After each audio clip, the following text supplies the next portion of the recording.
Good day to you all. நாம் ஒரு மொழியை கற்க வேண்டுமாயின் நம்மிடம் இருக்க வேண்டிய அத்தியாவசியமான பண்பு இடைவிடாத பயிற்சி, a constant practice. அந்த வகையில் நாம் தினமும் 10 வாக்கியங்கள் தமிழிலும் அவற்றை எவ்வாறு ஆங்கிலத்தில் பேசிடலாம் என்பது பற்றியும் பார்க்க போன்றோம். நீங்கள் செய்ய வேண்டியது என்ன? தினமும் 10:30 மணிக்கு காலையில் வெளிவருகின்ற இந்த வீடியோவை பார்வையிட்டு இங்கு பயன்படுத்தப்படுகின்ற வாக்கிய அமைப்புகளில் தினமும் பேசக்கூடிய வாக்கியங்களை முடிந்தவரை உருவாக்கி பாருங்கள், எழுதி பழகுங்கள், பேசி பழகுங்கள், மறக்காம கமெண்ட் பண்ணுங்க. One day you can be fluent in speaking English. If you have any doubts, please do comment. I will help you. Now, let's move on to the video. நம்முடைய எண்ணங்கள் ஒத்துப்போகவில்லை என்பது தெளிவாகிறது. வாதத்தை நிறுத்திவிடலாம். இவ்வாறாக கருத்துக்கள் ஒத்துப்போகாமல் இருந்தாலும் வாதத்தை தொடராமல் நட்பை பராமரிக்க விரும்புவதை நாம் ஆங்கிலத்தில் எவ்வாறு தெரிவிக்கலாம்? Let's agree to disagree. Let's agree to disagree. Again, let's agree to disagree. வேறுங்கள் உதாரண வாக்கியங்களை பார்ப்போம். நம்முடைய எண்ணங்கள் ஒத்துப்போகவில்லை என்பது தெளிவாகிறது.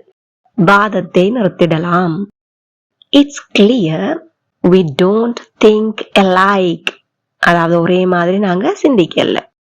It's clear we don't think alike. இப்படி இருந்தும் நாம் நம்முடைய நட்பை தொடர வேண்டுமாயின் என்ன செய்ய வேண்டும்? நாங்க ஒத்து போறோம் இல்ல, அது ஒரு சகஜமான விடயம்தான் என்பதை நாம் ஒத்துக்கொள்ள வேண்டும். Let's agree to disagree. It's clear we don't think alike. Let's agree to disagree. எங்களோட சேர்ந்து சொல்லி பாருங்க. It's clear we don't think alike. Let's agree to disagree. நம்மால் ஒரு முடிவுக்கு வர முடியல, வாதத்தை நிறுத்துவோம். ஒரு முடிவொன்று காண வேண்டும் என்பதற்காக விவாதித்துக் கொண்டிருந்தோம், ஆனால் வர முடியாம இருக்குது. அந்த நேரத்துல என்ன சொல்றோம்?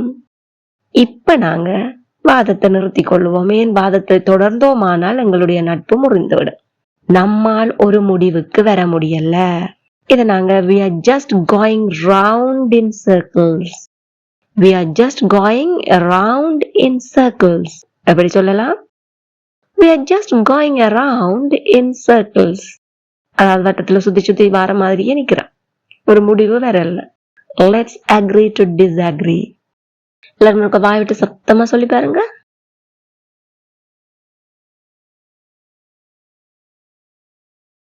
Very good. We are just going around in circles.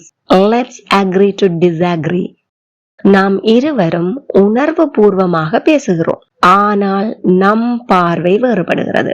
ரெண்டு பேருமே என்ன செய்யறோம்? உணர்வு பூர்வமா எங்களுடைய கருத்துக்களை வெளிப்படுத்தி பேசுகிறோம். ஆனா என்ன நடக்குது? நம் பார்வை வேறுபடுகிறது. வாதத்தை நிறுத்துவோம். பார்வை வேறுபடையில அதை நாங்க தொடர்ந்து வெளிப்படுத்திட்டு இருந்தா என்ன நடக்கும்? இறுதியில சண்டையா போயிடும். அதை தவிர்க்க விரும்புறோம். அதனால என்ன சொல்ல போறோம்? Let's agree to disagree அப்படின்னு சொல்லுவோம். பாருங்கள், முழு வாக்கியத்தையும் சொல்லி பார்ப்போம். நாம் இருவரும் உணர்வு பூர்வமாக பேசுகிறோம். We are both passionate. We are both passionate. But we see things differently. Let's agree to disagree. We are both passionate, but we see things differently. Let's agree to disagree. எங்களோட சேர்ந்து சொல்லி பாருங்க. We are both passionate, but we see things differently. Let's agree to disagree. கோபப்படாமல் வாதம் செய்யாமல் இருப்போம். Please comment your answer.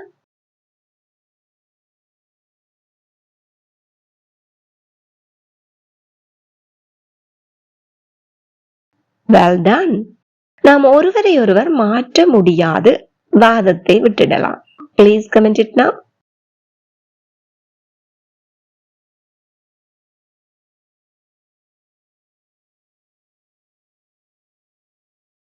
Wonderful, you got it. கசப்பான உண்மை என்னவென்றால், இன்னும் பல குழந்தைகள் பசியில் உறங்குகிறார்கள். இவ்வாறாக ஒரு கசப்பான உண்மை அல்லது கடுமையான நிலவரம், கடுமையான உண்மை, இதை நாங்க ஆங்கிலத்துல grim reality, grim reality என்றவாறு வெளிப்படுத்தலாம். எங்களோட சேர்ந்து சொல்லி பாருங்க. grim reality. Again, grim reality. Grim reality. பாருங்கள், உதாரண வாக்கியங்களை பார்ப்போம். கசப்பான உண்மை என்னவென்றால், the grim reality is that இன்னும் பல குழந்தைகள் பசியில் உறங்குகிறார்கள். Many children still go to bed hungry. The grim reality is that many children still go to bed hungry. எங்கூட சேர்ந்து சொல்லி பாருங்க.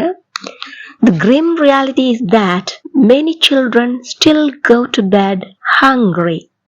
அந்த படம் போரின் கசப்பான உண்மை நிலையை எடுத்து காட்டுகிறது. The movie shows the grim reality of war. The movie shows the grim reality of war. எங்கூட சேர்ந்து சொல்லி பாருங்க.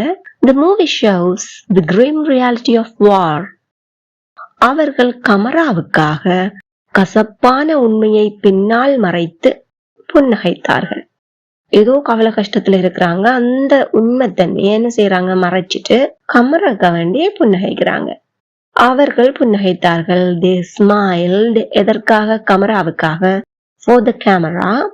என்ன செய்தார்கள்? கசப்பான உண்மையை பின்னால் மறைத்து, hiding the grim reality behind. They smiled for the camera, hiding the grim reality behind. எல்லாரும் பாயத்திற்க சத்தமா சொல்லி பாருங்க.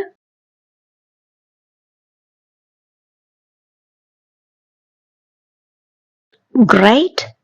They smiled for the camera, hiding the grim reality behind. கசப்பான உண்மை நமக்கு இனிமையான பொய்களை விட அதிகமாக கற்றுத்தருகிறது. Grim reality teaches us more than sweet lies. Grim reality teaches us more than sweet lies. எங்கூட சேர்ந்து சொல்லி பார்க்குறீங்களா? வாங்க சொல்லி பார்ப்போம். Grim reality teaches us more than sweet lies. அந்த செய்தி பேரழிவின் கடுமையான உண்மையை வெளிக்கொண்டு வந்தது. Please comment your answer.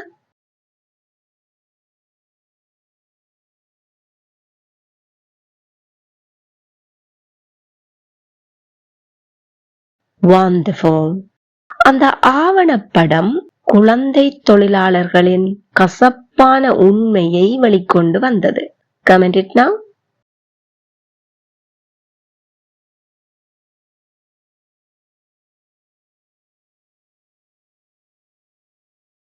Splendid. காலநிலை மாற்றத்தின் கசப்பான உண்மையை இதற்கு மேலும் நாம் புறக்கணிக்க கூடாது. Please comment your answer.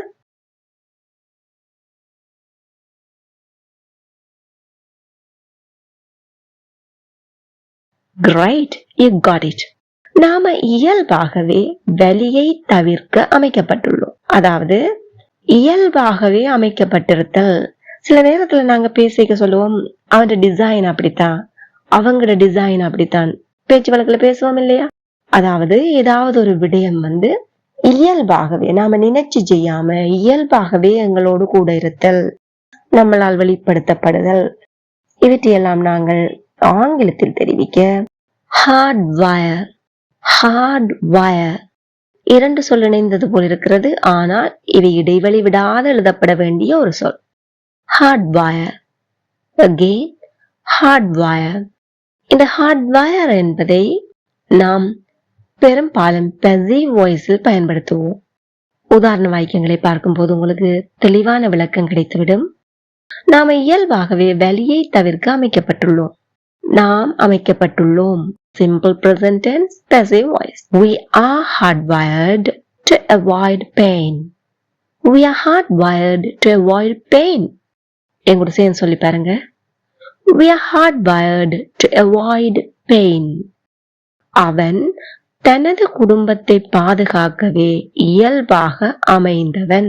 யாருமே அவனை கஷ்டப்படுத்தல, நீ குடும்பத்தை கட்டாயம் பார்க்கணும் என்று சொல்லி வலுக்கட்டாயமாயும் அவன் செய்யல, இயல்பாகவே செய்கிறான். He is hardwired to protect his family. He is hardwired to protect his family. எல்லாரும் பாயிட்டு இருக்கா? சத்தமா சொல்லி பாருங்க. Well done. He is hardwired to protect his family. நாம் இயல்பாகவே அபாயத்தை அவதானிக்க அமைக்கப்பட்டுள்ளோம். We are hardwired to notice danger. We are hardwired to notice danger. Again, we are hardwired to notice danger. மனிதர்கள் இயல்பாகவே சர்க்கரையை விரும்ப அமைக்கப்பட்டுள்ளார்கள். Please comment your answer.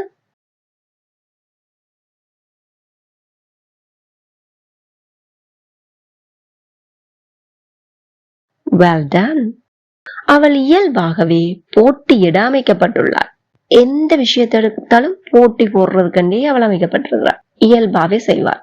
Please comment it now.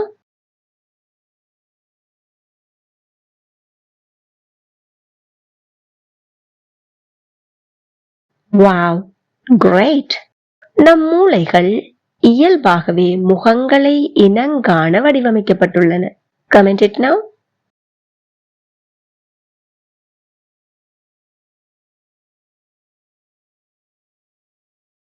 Amazing. You got it. இப்பொழுது நீங்கள் என்ன செய்ய வேண்டும்? Let's agree to disagree என்பதையோ, grim reality என்பதையோ, hardwire என்பதையோ பயன்படுத்தி நடைமுறை வாழ்க்கையில் பேசக்கூடிய ஆங்கில வாக்கியங்களை சிந்தித்து பாருங்கள், எழுதி பாருங்கள், பேசி பழகுங்கள், மறக்காம கமெண்ட் பண்ணுங்க.